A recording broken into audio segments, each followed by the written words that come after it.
Nangako si Senator Bongo na patuloy magseserbisyo sa abot ng makakaya. Si Senator Lito Lapid nag-ikot sa ilang bahagi ng Antique.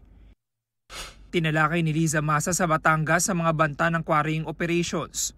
Sabi ni Kiko Pangilinan ang pamumuhunan sa edukasyon, pamumuhunan sa kinabukasan. Para kay Ariel Querubin, dapat itaas ang pensyon depende sa inflation rate. Nag-ikot si Senador Bong Revilla sa iba't ibang lugar sa Cavite. Paalala ni Benhur Abalos sa OFW sa Singapore, exercise your right to vote. Tiniyak ni Bam Aquino ang pinalakas na batas sa libreng kolehiyo.